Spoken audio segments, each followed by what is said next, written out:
Say something. Ma'am मैंने हमेशा सोचा था कि अगर मैं ज़रूरत से ज़्यादा टाइम प्लानिंग में डालूंगा, कई बार होता है कि हम प्लान बनाते हैं वो फॉलो नहीं होता, फिर नया प्लान बनाते हैं, तो कई बार हमारा जो टाइम है वो प्लान को अपडेट करने में निकल जाता है और टाइम वेस्ट होता है। Okay. तो थोड़ा डायनामिक होना भी ज़रूरी है।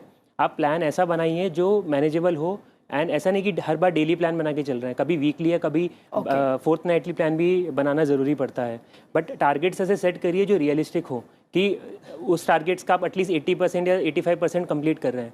अगर कई बार होता है कि हम 50% ही कर पा रहे हैं टाइम लिमिट में, तो थोड़ा हम डिमोटिवेटेड फील करते हैं कि यार मेरा टारगेट था, मेरा नहीं हुआ है। 80% is a very good target, good completion rate, कि अगर आपने जो टारगेट बनाया है उसका 80% कर लिया तो you should be happy about it. और थोड़ा टाइम बफर उसके हिसाब से चल के रखते हुए चलिए कि थोड़ा जो रह गया था वो भी कंप्लीट हो जाए। बट रियलिस्टिक टारगेट्स, एंड ज़्यादा इस पे ज़रूरत से ज़्यादा फोकस भी नहीं होना चाहिए कि मैं टाइम टेबल ही बनाता रह जाऊँ और मैं कभी पढ़ भी नहीं पाऊँ।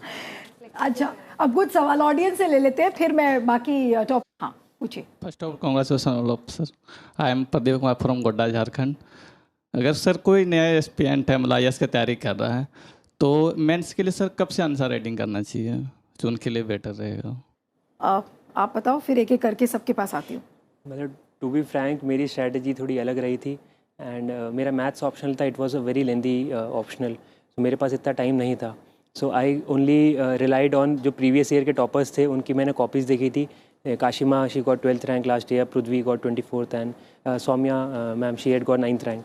मैंने उनकी कॉपीज़ देखी थी, I just saw how they present the answers. मैंने उससे सीखने की कोशिश करी, एंड वॉट एवर आइडियाज़ मेरे पास थे मैंने उनको अच्छे से प्रेजेंट करने की कोशिश करी। सो बीच बीच में मैं कभी कभी आंसर लिख लेता था, but I didn't get that much amount of time, because maths का जो प्रोसेस है that itself takes 6 to 7 months, तो इतना बचा नहीं था। तो इफ समवन टॉपर्स की कॉपीज जो थी पिछले पुरानी कॉपीज, वो आपको हेल्प करती? हाँ, I took it as an reference, और फिर मैंने अपनी स्ट्रैटेजी उसके ऊपर बिल्ड करी। I never copied them, but I try to learn from what the things which they were doing rightly, I can adopt it, and उसको मैं present कर सकूँ अपने आंसर्स में। अक्षत, और चैलेंजिंग था यस? मैं बस यही बोलना चाहूँगा, जैसे मैंने बोला कि मुझे पहले इतना पता नहीं था पॉलिटी के बारे में, तो मेरे लिए वो ज़्यादा इंटरेस्टिंग चीज़ थी। जब मैंने पढ़ना स्टार्ट करा, मैं फ़र्स्ट टाइम उस चीज़ को पढ़ रहा था, तो मैंने इंटरेस्ट लेके वो चीज़ पढ़ी, इसलिए मेरे को कभी वो उसका बर्डन नहीं लगा कि मुझे ये पढ़ना पड़ रहा है। एंड आंसर राइटिंग की बात होती है तो वो थोड़ा स्किल होता है, उसको सीखना पड़ता है, बट वो भी चैलेंजिंग था। बट मैंने कभी हार नहीं मानी उस चीज़ को लेकर, और कभी डरा नहीं। तो कभी हार नहीं मानना और कभी डरना नहीं है। कोई और सवाल? मैं कृष्णा सिंह सर आपसे। Hello sir. Hello ma'am. मेरा सर आपसे सवाल है कि पीटी अभी करीब आ रहा है, 2 जून को पीटी है हमारा, और पीटी को लेके एक बहुत ज़्यादा डर रहता है क्योंकि प्रिलिमिनरी स्टेज वही है, वहाँ से बाहर होने के बाद फिर कुछ ऑप्शन बचता नहीं है आगे फिर दूसरे साल। तो पीटी बहुत ज़्यादा हेक्टिक सिचुएशन क्रिएट कर देता है एक, जिसको लेके बहुत ज़्यादा डर है। और इस बार मैं पीटी देने वाला हूँ 2 जून को, मेरा पहला अटेम्प्ट है ये। तो सर पीटी के लिए कुछ कैसे करंट और जो और स्टैटिक्स पोर्शन है उसको कैसे को रिलेट करके कैसे पढ़ा जाए? के लिए आपको कुछ टिप्स देनी है, जो कि अभी 2 जून को है, आप कह रहे हो? जी, मेरा फर्स्ट अटेम्प्ट है ये। डर रहता है, मुझे भी था जब मैं प्रीलिम्स दे रहा था कि प्रीलिम्स निकलेगा नहीं निकलेगा, बट इशू वही है कि जो डर होता है उसको माइंड से निकाल के आप अपनी पढ़ाई करते रहिए। एंड रही बात स्टैटिक आएगा, करंट आएगा, आप प्रेडिक्ट नहीं कर सकते हो, तो हमेशा कोशिश रहनी चाहिए कि सारी बेसिस अपनी कवर्ड होनी चाहिए। आपकी क्या स्ट्रेंथ है, कौन से सब्जेक्ट्स अच्छे हैं, कोशिश करिए कि उनमें कभी गलती नहीं होनी चाहिए, उनमें आप मैक्सिमम स्कोर लेकर आएँ। और जो आपकी वीक है उसमें कोशिश करिए कि गलतियाँ कम से कम होनी चाहिए। एंड कई बार होता है कि हम आसपास के लोगों की बात सुन के डर जाते हैं, कोई कुछ बोल देता है तो वो डर माइंड में बैठ जाता है। तो वो भी ज़रूरी है कि थोड़ा ब्लॉक करें आप ऐसी आवाज़ों को साइड से जो आपको अंडर कॉन्फिडेंट फील कराएं। ऐसी इंटरनली सोचना है कि आई एम कॉन्फिडेंट इनफ, और कैसा भी पेपर हो, अगर पेपर टफ़ आ रहा है तो सबके लिए टफ़ है। आप ये मत सोचिए पेपर के अंदर कि पेपर टफ़ आ गया मेरे से क्लियर नहीं हो पाएगा। हमेशा on the spot thinking prelims में बहुत ज़रूरी होती है, क्योंकि पैटर्न कुछ भी हो सकता है या क्वेश्चन किसी भी टाइप के रह सकते हैं। बस अगर आपने पढ़ाई अच्छी करी है, आप अपनी स्ट्रेंथ्स को लेके कॉन्फिडेंट है कि मुझे ये आता है, तो वो क्वेश्चन तो आप हमेशा सही कर कर आएंगे। But this brings me to a question. आपने एक बहुत अहम सवाल किया, और you feel that online medium is more helpful? Does internet help you better than the books?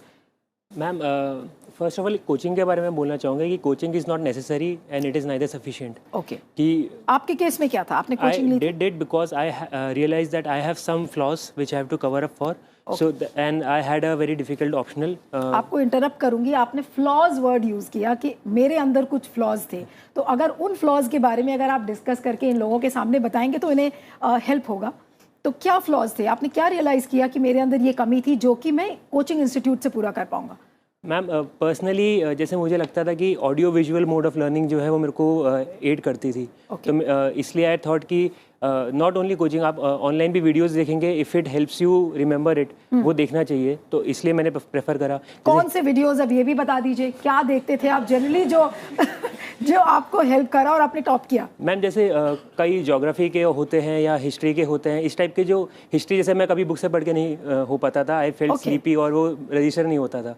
If I watch a video first तो मेरे माइंड में एक टाइमलाइन सेट होती थी कि this is the broad framework. फिर मैं बुक से अगर मैं ऐड कर रहा हूँ उसके बाद में, तो I can add two things before an event and after an event. तो फिर मेरा पूरा ओवरऑल स्ट्रक्चर माइंड में रेडी होता था। तो because of that I used all these resources. And जैसे मैंने कोचिंग की नेसेसरी एंड सफिशिएंट की बात करी कि ज़रूरी नहीं है कि आप कोचिंग करेंगे तो आपका क्लियर होगा, और कोचिंग गारंटी भी नहीं करती है कि आपका क्लियर होगा।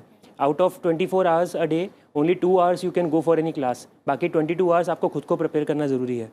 सो उसमें I did a lot of self study. उसमें मैंने रिवीजन पे फोकस करा, जो मेरे को कंटेंट कवर करना था within limited time period, उस पर मैंने फोकस करा, and that's how I was able to manage everything. लेकिन अभी जो 21st सेंचुरी का एक बहुत बड़ा चैलेंज है वो है फेक न्यूज़।